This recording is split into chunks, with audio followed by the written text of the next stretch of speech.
Bismillahirrahmanirrahim. Assalamualaikum warahmatullahi wabarakatuh. Perkenalkan, saya Damayanti dengan NIM 23376 GSD 0759.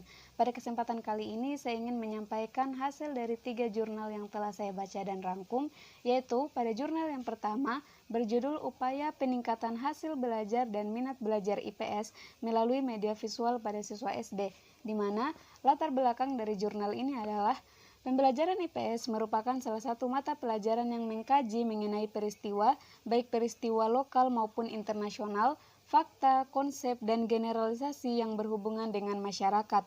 IPS memuat tentang ilmu-ilmu sosial yang pada hakikatnya mengajarkan peserta didik memiliki rasa sosial tinggi dalam kehidupannya.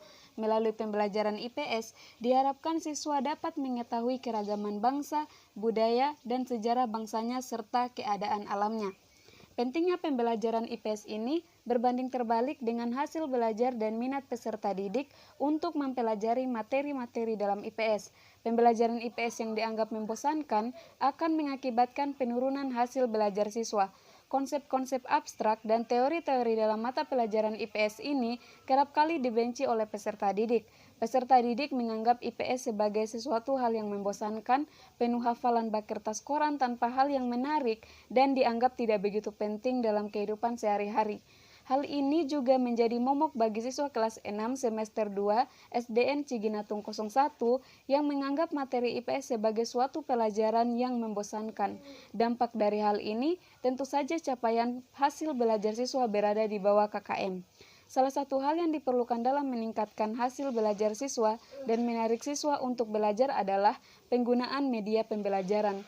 Tentunya, penggunaan media pembelajaran tersebut haruslah benar dan tepat untuk menunjang proses belajar mengajar yang dilaksanakan. Dalam hal ini, media yang tepat dapat merangsang siswa untuk lebih mengerti dan memahami materi yang diajarkan. Berdasarkan latar belakang tersebut, rumusan masalah yang ingin dijawab dalam jurnal ini adalah bagaimana penggunaan media visual dalam pembelajaran IPS dapat meningkatkan hasil belajar dan minat siswa di tingkat sekolah dasar. Kita masuk di hasil dan pembahasan, yaitu jurnal menunjukkan hasil penelitian bahwa penerapan media visual dalam pembelajaran IPS memberikan peningkatan yang signifikan, baik dari sisi nilai akademik maupun minat siswa. Ini bisa dilihat dari hasil penelitian yang dilakukan oleh peneliti dengan menerapkan 2 siklus, yaitu pada siklus pertama, penelitian dilakukan pada 18 sampai 21 Februari 2021 menggunakan media pembelajaran visual dengan jumlah siswa 25 orang, dan hasilnya ketuntasan belajar pada siklus 1 ini yaitu 10 orang tuntas dan 15 siswa belum tuntas. Hal ini disebabkan oleh beberapa alasan, antara lain ketika penjelasan, siswa hanya terdiam seakan-akan memperhatikan. Sebagian siswa lain terlihat bingung mau berbuat apa. Pada siklus 2, penelitian ini dilaksanakan pada tanggal 25 sampai 28 Februari 2021 dengan tetap menggunakan media visual. Pada siklus kedua ini, peneliti terus berusaha untuk menggali kelemahan pada siklus 1, dan hasilnya terjadi peningkatan rata-rata nilai siswa dan sebanyak 19 siswa dinyatakan tuntas secara individu. Pada siklus 2 ini, pembelajaran terus mengalami peningkatan yang sangat signifikan. Ini dibuktikan dari proses pembelajaran berlangsung kondusif dan siswa tampak aktif dan gembira. Hal ini ditunjukkan dengan minat belajar siswa yang semakin tinggi.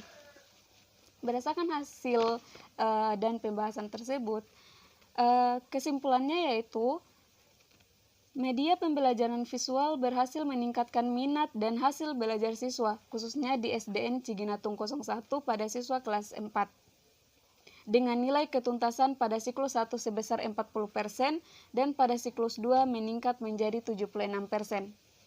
Kita masuk di jurnal yang kedua, yaitu penerapan model problem-based learning untuk meningkatkan hasil belajar siswa pada pembelajaran IPS di sekolah dasar, di mana latar belakang dari jurnal ini adalah pada proses pembelajaran, teacher center merupakan pembelajaran yang telah usang dan perlu diubah. Ini terjadi karena dalam proses pembelajarannya berpusat pada pendidik, sementara individu yang kita didik hanya menerima apa yang diberikan oleh pendidik. Sedangkan pada zaman sekarang itu dibutuhkan individu-individu yang dapat berinovasi terhadap sesuatu yang baru. sehingga pembelajaran dengan teacher center kurang efektif untuk menghasilkan individu yang dapat berinovasi dengan hal baru. Hal ini dapat dilihat dari nilai yang didapatkan siswa masih banyak di bawah KKM atau ketuntasan kriteria minimum. Nilai rata-rata dalam pembelajaran yang dianggap relevan dalam hal ini yaitu Problem Based Learning atau PBL. Menurut Tan, pembelajaran berbasis masalah merupakan penggunaan berbagai macam kecerdasan yang diperlukan untuk melakukan konfrontasi terhadap tantangan dunia nyata, kemampuan untuk menghadapi segala sesuatu yang baru dan kompleksitas yang ada. Dan pengertian tersebut, pembelajaran untuk bekal terhadap siswa dalam menghadapi kehidupannya kelak. Dari poin latar belakang tersebut, saya mengambil rumusan masalah, yaitu yang pertama, bagaimana proses penerapan model problem based learning dalam pembelajaran IPS, dan yang kedua, apakah penerapan model PBL itu efektif dalam meningkatkan kemampuan siswa untuk memecahkan masalah sosial dalam pembelajaran IPS. Kita masuk di poin hasil dan pembahasan, yaitu pada penelitian ini berlangsung sebanyak 3 siklus, yang di dalam setiap siklusnya itu dibutuhkan beberapa tahapan. Menurut Kemis dan MC Taggart dalam Ari Kunto, Suharjono, dan Supardi, yaitu perencanaan, observasi, dan refleksi. Dalam pelaksanaan pembelajarannya dengan menggunakan model problem based learning ini terjadi peningkatan. Temuan-temuan negatif yang ada pada siklus 1 tidak sebanyak temuan negatif yang ada pada siklus 2. Pada siklus 1, siswa kesulitan dalam pembelajaran yang berbeda dengan biasanya. Siswa tidak berani untuk bertanya, mengemukakan pendapat, bahkan untuk menjawab pertanyaan. Kemudian pada siklus 2, siswa sudah mulai terbiasa dengan proses pembelajaran yang berlangsung. Siswa sudah mulai berani bertanya pada guru, mengemukakan pendapatnya, dan tidak kesulitan lagi menjawab setiap pertanyaan dari guru. Pada siklus 3, siswa lebih baik lagi karena diterapkannya aturan yang lebih ketat sehingga aktivitas siswa sesuai dengan yang diharapkan. Siswa berani bertanya pada saat forum kelas, siswa sudah terbiasa kerja kelompok, siswa dapat menjawab pertanyaan sesuai dengan yang diharapkan guru karena siswa telah paham dengan maksud dari setiap permasalahan yang disajikan dalam pembelajaran. Berdasarkan hasil penelitian yang dilakukan oleh observer terhadap peningkatan hasil belajar siswa di kelas 4 di SD negeri yang terletak di Kota Bandung ini, dengan menerapkan model problem based learning, hasil belajar siswa mengalami peningkatan yang sangat signifikan. Pada siklus 1, aktivitas siswa sebesar 82,5% dalam kategori baik. Lalu pada siklus 2 sebesar 93,8% dalam kategori sangat baik, dan pada siklus ketiga sebesar 95,4% dalam kategori sangat baik. Nah, berdasarkan hasil dan pembahasan tersebut, kesimpulan dari jurnal ini adalah dalam penerapan pembelajaran problem based learning dalam pembelajaran IPS terdapat 5 fase utama, yaitu orientasi masalah, di mana guru menyajikan serta menjelaskan permasalahan yang dekat dengan kehidupan siswa, pengorganisasian siswa dengan bimbingan guru untuk menggali pengetahuan dan menyampaikan pendapat terkait masalah, investigasi mandiri maupun kelompok melalui diskusi untuk mencari serta memecahkan solusi dengan guru sebagai fasilitator, presentasi hasil diskusi di depan kelas, serta evaluasi proses pemecahan masalah di mana siswa menganalisis langkah yang telah dilakukan dan meninjau hal yang belum dipahami. Kesimpulan yang kedua yaitu penelitian dengan menggunakan model problem based learning ternyata efektif dalam meningkatkan hasil belajar siswa pada pembelajaran IPS di sekolah dasar. Hasil belajar siswa pada pembelajaran IPS di sekolah dasar, hasil belajar siswa itu meningkat setiap siklusnya. Pada siklus 1, 35,3% siswa yang lulus kriteria ketuntasan minimal, siklus 2 sebanyak 64,7%, kemudian pada siklus ketiga 100% siswa lulus kriteria ketuntasan minimal. Oke, kita masuk pada jurnal yang ketiga, yaitu analisis kesulitan belajar mata pelajaran IPS pada peserta didik kelas 5 di SDN 21 Kandang Bania, di mana latar belakang dari jurnal ini adalah secara umum IPS membahas mengenai segala hal yang memiliki hubungan antar manusia dengan lingkungannya. Pembelajaran IPS di sekolah memiliki tujuan agar peserta didik nantinya menjadi seseorang yang dewasa dan cakap dalam kehidupan bermasyarakat secara nyata. Masalah umum yang dihadapi dalam pembelajaran IPS menyebabkan ketidakmampuan belajar. Kesulitan belajar IPS dipengaruhi oleh faktor-faktor tertentu. Faktor penyebab kesulitan belajar IPS antara lain faktor internal dan eksternal. Faktor internal adalah kesulitan belajar siswa itu sendiri, antara lain motivasi, kebiasaan, minat, dan perhatian. Adapun faktor eksternal yang berasal dari luar siswa antara lain lingkungan sekolah, fasilitas belajar, media pembelajaran, metode pembelajaran, dan kondisi sosial ekonomi. Berdasarkan observasi dan wawancara awal yang dilakukan peneliti di SDN 21 Kandang Baniah, peserta didik terkadang mengalami kesulitan dalam penguasaan materi IPS.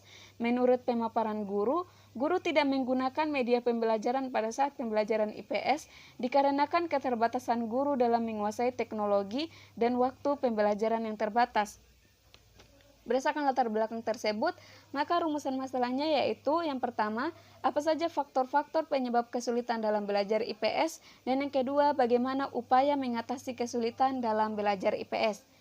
Kita masuk pada poin hasil dan pembahasan, yaitu faktor penyebab kesulitan belajar IPS pada peserta didik diperoleh melalui hasil observasi, angket, dan wawancara. Faktor penyebab kesulitan belajar IPS pada peserta didik tidak hanya berasal dari dalam peserta didik, tetapi juga dari luar peserta didik. Diperoleh beberapa faktor penyebab kesulitan belajar IPS antara lain, minat peserta didik di kelas 5 mendapatkan nilai di bawah KKM karena kurang suka terhadap pembelajaran IPS, mudah lupa dalam memahami materi, dan membutuhkan pengulangan materi. Menurut paparan dari hasil wawancara dan angket kepada peserta didik, mereka kurang tertarik untuk belajar IPS dikarenakan materi yang luas dan hafalan dalam mata pelajaran IPS yang banyak. Terbukti, peserta didik kelas 5 memiliki minat yang rendah pada mata pelajaran IPS sehingga menyebabkan mereka malas membaca materi dan mengalami kesulitan memahami materi, mudah lupa, dan harus mengulang-ulang materi terlebih dahulu agar bisa paham. Penguasaan teknologi dan keterbatasan waktu dalam belajar mengajar di sekolah masih kurang menjadi alasan guru tidak menggunakan media pembelajaran, sehingga peserta didik cukup mengalami kesulitan untuk menjawab nama pahlawan pada gambar yang ditampilkan. Solusi untuk mengatasi kesulitan belajar tersebut, guru dapat memberikan contoh konkret atau menggunakan media yang menarik. Berdasarkan poin hasil dan pembahasan tersebut, maka kesimpulan yang saya ambil yaitu yang pertama, faktor yang menyebabkan peserta didik mengalami kesulitan dalam belajar IPS yaitu peserta didik kurang tertarik terhadap mata pelajaran IPS karena menganggap materi IPS itu banyak, hafalan banyak, dan soal IPS itu sulit. Faktor yang kedua, peserta didik mudah lupa jika tidak mengulang materi kembali. Faktor yang ketiga, karena sumber belajar yang ada di sekolah terbatas. Dan faktor yang keempat, karena penggunaan media pembelajaran yang tidak digunakan dalam pembelajaran IPS sehingga materi kurang tersampaikan dengan baik. Yang kedua, upaya yang dilakukan untuk mengatasi kesulitan belajar dalam pembelajaran IPS yaitu bisa dilakukan guru adalah memberikan perhatian khusus dan penilaian ulang materi kepada peserta didik yang belum memahami materi. Sedangkan untuk peserta didik, upaya yang bisa dilakukan yaitu bertanya materi ke guru, orang tua, saudara, dan guru les jika kurang memahami materi, mencari materi di beberapa sumber seperti buku dan internet. Itulah hasil dari 3 jurnal yang telah saya rangkum. Lebih kurangnya mohon dimaafkan. Wabillahi taufiq wal hidayah. Wassalamualaikum warahmatullahi wabarakatuh.